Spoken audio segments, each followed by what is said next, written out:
Hello everyone, आज के इस लेक्चर में हम पढ़ेंगे मुख्यतः ब्लड ग्रुप के बारे में। ओके, अभी तक हमने ब्लड के बारे में जाना, ब्लड के टाइप्स क्या क्या थे उनके बारे में अच्छी तरह से अध्ययन कर लिए। इतना समझ में आ गया ना आप लोगों को? ओके, तो इसमें हम ब्लड ग्रुप के बारे में आज रीडिंग करते हैं। ब्लड ग्रुप जो देखो विश्व में कई प्रकार के ब्लड ग्रुप के खोज किए गए हैं। ओके, तो लेकिन उनमें केवल दो ही सर्वमान्य हैं जो कि विश्व में जाना जाता है, ABO और RH के रूप में। ये दो ब्लड ग्रुप जो कि ABO होता है और RH होता है, इन्हीं के नाम से पूरे संसार में जाना जाता है। इसके अलावा देखो, अगर ब्लड ग्रुप क्यों बनाया गया है, क्यों ब्लड ग्रुप उसमें खोजा गया? ब्लड ग्रुप जो होता है ना, वो देखो अगर एक ह्यूमन पर्सन को ले लोगे तो विभिन्न पर्सनों, मतलब एक पर्सन का दूसरे पर्सन से ब्लड ग्रुप अलग होता है। किसी का सेम भी हो सकता है, जरूरी नहीं है सभी का अलग अलग हो, किसी किसी व्यक्ति का सेम भी होता है। तो अलग पर्सन होते हुए भी उनके जो ब्लड में उनके क्वालिटी होते हैं वे अलग होते हैं। उन्हीं को हमें पढ़ना है, जिनको हम ब्लड ग्रुप के नाम से भी जानते हैं। आज के लेक्चर में हम जानेंगे मुख्यतः ABO ग्रुप और हम नेक्स्ट लेक्चर में समझेंगे RH ग्रुप। ABO ग्रुप में क्या होता है इसको समझते हैं।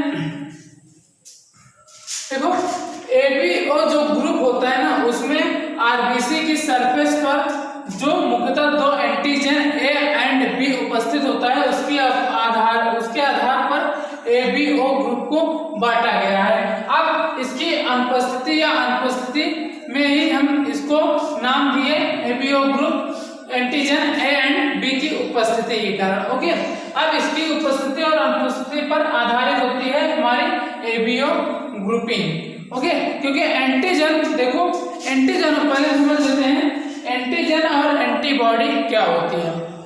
एंटीजन जो होता है ना, एंटीजन मुख्यतः एक प्रकार से रोगाणु समझ सकते हैं, मतलब जैसे बाहर से कोई जीवाणु आया, विषाणु आया, वो एक प्रकार के एंटीजन होते हैं। एंटीजन जो कि हमारे शरीर में जब वो अटैक करते हैं, वे अटैक करने के पश्चात हमारे इम्यून सिस्टम को स्टार्ट करने के लिए प्रेरित करते हैं। एक हिसाब से वही बोला गया यहाँ पर, एंटीजन होते हैं एक केमिकल्स होते हैं, अर्थात एक ऐसे पदार्थ होते हैं जो कि इंक्लूड किए जाते हैं इम्यून सिस्टम में। इम्यून सिस्टम आपको बताया ना कि जो एंटीजन होते हैं मुख्यतः एक प्रकार से रोगाणु होते हैं। आप किसी रोगाणु को ही, अर्थात किसी बैक्टीरिया को एंटीजन बोल सकते हैं। क्या कि जैसे कोई बैक्टीरिया हमारे शरीर में आया तो उसे हम क्या बोल सकते हैं? बैक्टीरिया के स्थान पर बोल सकते हैं कि एक एंटीजन हमारे शरीर पर आक्रमण किया है और उसके फलस्वरूप अब हमारी बॉडी उसके प्रति रिस्पॉन्स क्या कर रही है? एंटीबॉडी, अर्थात उसके प्रति रक्षा करने का कार्य किसका है? एंटीबॉडी। वो होता है हमारी एंटीबॉडी। वही बोला गया, protein produced in response to antigen, अर्थात एंटीजन के फलस्वरूप जो रिस्पॉन्स करता है वो हमारा होता है एंटीबॉडी। एंटीबॉडी, एंटीजन समझ में आया ना? एंटीजन शरीर पर आक्रमण करता है, प्रकाश रोगाणु होता है, और एंटीबॉडी जो होती है उसके रिस्पॉन्स में उस उत्तरदायी होता है, उसका अर्थात उसके प्रति उसका रिस्पॉन्स किया जाता है, उसके प्रति वो लड़ाई करता है। ओके, तो एंटीबॉडी और एंटीजन समझ में आएगा ना? तो एंटीजन जो A एंड B होता है उसके विपरीत में दो एंटीबॉडी पाई जाती है जो कि प्लाज्मा में उपस्थित हो। एंटीजन किस पर उपस्थित रहेगी? वो RBC पर। ये पॉइंट आप ध्यान रखना, क्वेश्चन बन सकता है कि एंटीजन जो होती है हमारी बॉडी में कहाँ पर प्रेजेंट होती है? ब्लड में उपस्थित होती है, या फिर ब्लड के RBC में उपस्थित होती है, या फिर प्लाज्मा में उपस्थित होती है, या फिर प्लेटलेट्स में उपस्थित होती है ना? तो ऐसे बहुत सारे क्वेश्चन बन सकते हैं। तो हमें करेक्ट आंसर देना है, तो करेक्ट आंसर क्या जाएगा? जो एंटीजन होते हैं वे हमारे ब्लड के RBC के सरफेस पर उपस्थित होते हैं, जो कि A एंड B प्रकार की होती है। आई बात सुन रहे ये? और वहीं पर अगर बात किया जाए एंटीबॉडी के रूप में, एंटीबॉडी जो होती है हमारी प्लाज्मा में उपस्थित होती है, जो कि दो प्रकार की होती है, एक एंटीबॉडी A और एक एंटीबॉडी B। ओके, आई बात समझ में? तो वही बोला गया कि देखो ये समझ लेना, इसी तरह से अलग अलग व्यक्तियों के प्लाज्मा में दो नेचुरल एंटीबॉडी उपस्थित होते हैं, जो कि होते हैं antibody A and antibody B. Okay, तो यहाँ हम एंटी लिख सकते हैं या फिर स्मॉल ए एंड बी करके भी हम एक साइन के लिए पहचानने के लिए कर सकते हैं, लेकिन हम उसी के आगे एंटी लगा दिए हैं। एंटी मतलब यहाँ पर एंटीबॉडी है। ओके, इतना बात समझ लेना। तो अब देखो ये एंटीबॉडी एंटीजन कार्य किस प्रकार हमारे शरीर में करते हैं, इनका जरूरत क्या पड़ा। अब देखो, जैसे किसी व्यक्ति को चोट लग गई या फिर अन्य किसी कारण से उसे ब्लड की कमी हो गई उसके शरीर में, तो अब ब्लड को उसे आवश्यकता है।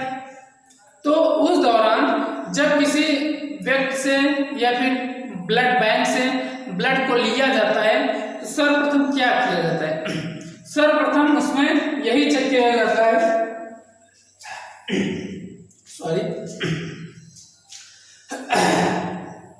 जो ब्लड में चेक किया जाता है कि उसमें देखते हैं कि इसका ब्लड ग्रुप मैच हो रहा है कि नहीं। सर्वप्रथम तो ब्लड ग्रुप मैच करेंगे ना।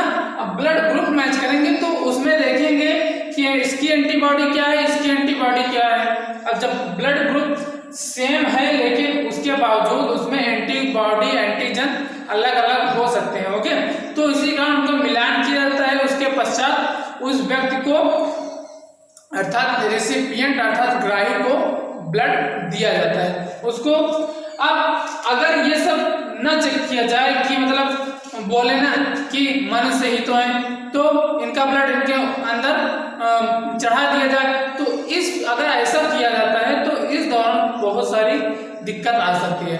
अब यदि उसका ब्लड ग्रुप मैच ना हो रहा हो, जो ग्राही ग्रहण कर रहा है ब्लड को किसी डोनर से, तो अगर ब्लड ग्रुप मैच नहीं होगा, ब्लड दूसरा है, तो उसके फलस्वरूप ये हो सकता है जो उस जो ग्राही ब्लड को ले रहा है उसके अंतर्गत वो जाने के पश्चात उसका जो आरबीसी होगा ना क्षतिग्रस्त हो जाएगा या फिर उसका डिस्ट्रॉय हो जाएगा।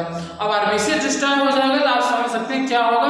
आरबीसी डिस्ट्रॉय होने के पश्चात ऑक्सीजन और कार्बन डाइऑक्साइड जो होती है उसका परिवहन भी बंद हो जाएगा, या फिर अन्य जो कार्य होते हैं ट्रांसपोर्ट के वो भी कार्य बंद हो जाएंगे। तो इस फलस्वरूप बहुत सारी क्या बोलते हैं उत्पन्न हो सकती है प्रॉब्लम। इसके अलावा हमारे जो ब्लड क्लॉट हो जाएंगे। अब मतलब कोई ब्लड इधर से आ रहा है, इधर से ब्लड कुछ है, जब ये मिलेंगे तो यहाँ पर ये सेम ना होने के कारण ये ब्लड क्लॉटिंग कर देते हैं अर्थात रक्त का जमाव कर देते हैं हमारे बॉडी में। अब रक्त का जमाव कर देंगे तो जाहिर सी बात है कुछ जैसे हार्ट अटैक या फिर अन्य टाइप का आ जाता है। ओके, तो ये सारी दिक्कतें उत्पन्न हो सकती हैं जिसके कारण एक पर्सन की डेथ भी हो सकती है। तो इन सभी कारणों से ब्लड ग्रुप की मैचिंग आवश्यक होती है। ओके, तो यहाँ पर देखो आपको कुछ एक ग्राफ में ये समझाने का प्रयास किया गया है कि ब्लड ग्रुप आपको दिखाया गया तथा डोनर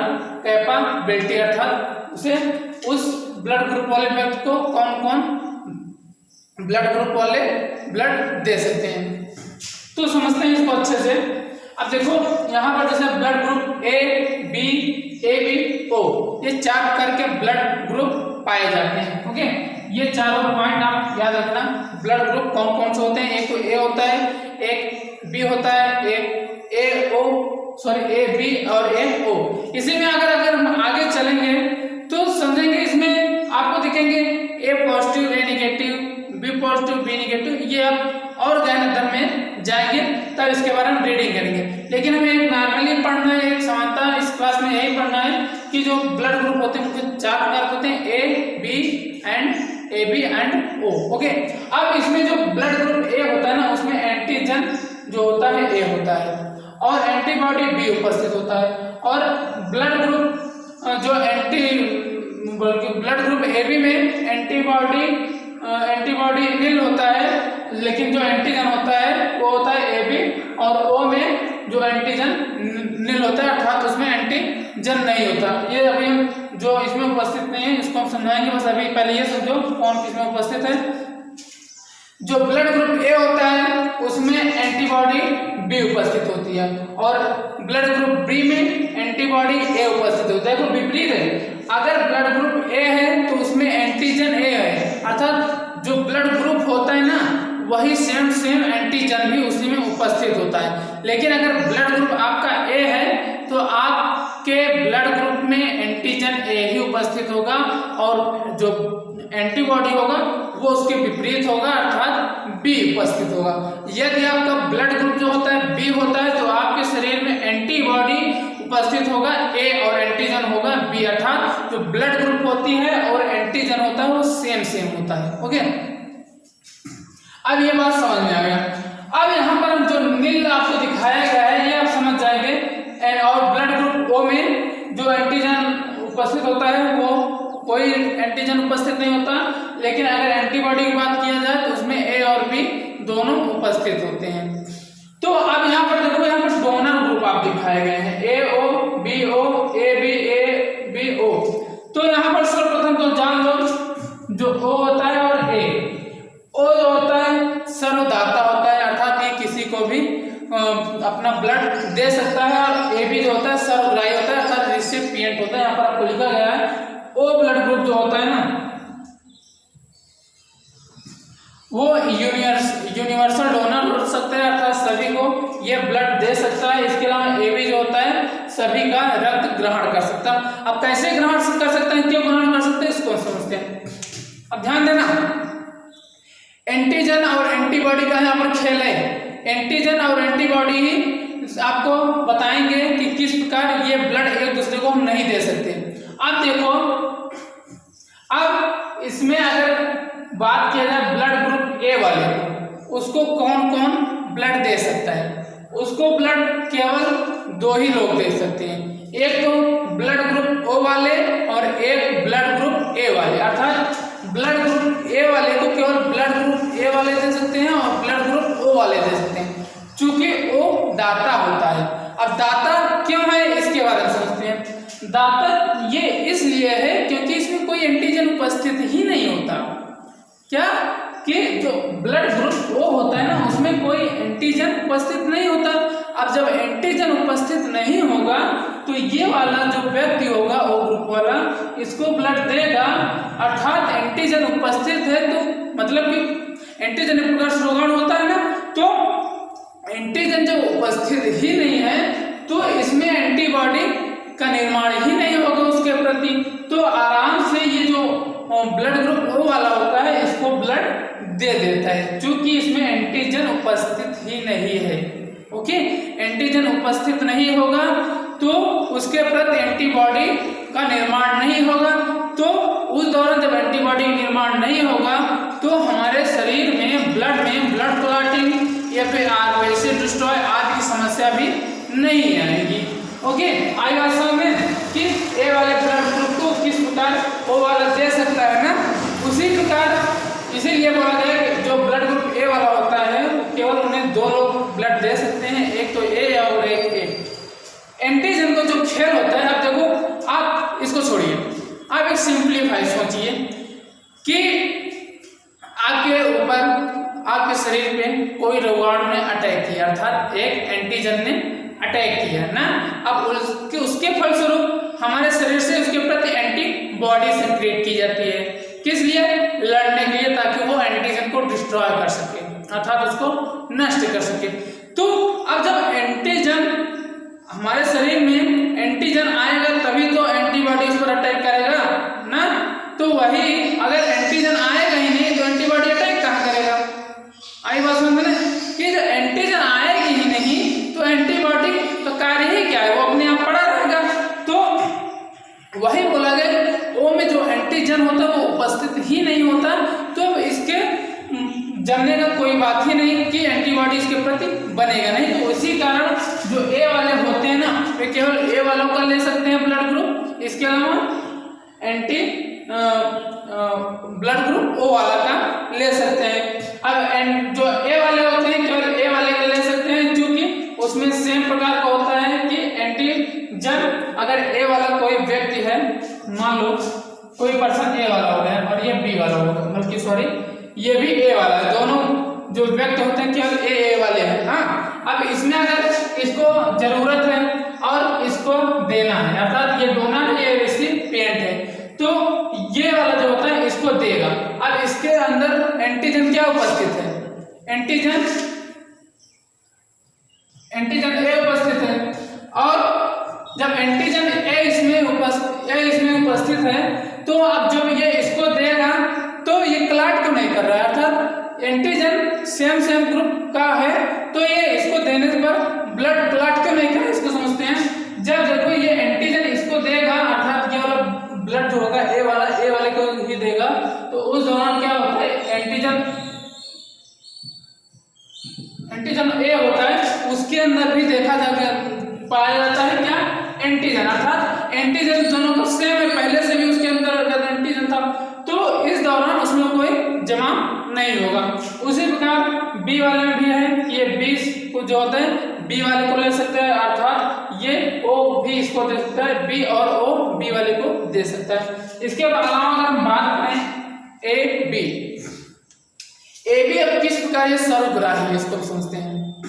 ए बी सर्वग्राही इस प्रकार है कि इसमें देखो एंटीबॉडी नील है, क्या एंटीबॉडी इसमें उपस्थित नहीं है, अर्थात इसको हम किसी भी प्रकार का हम ब्लड दे देंगे।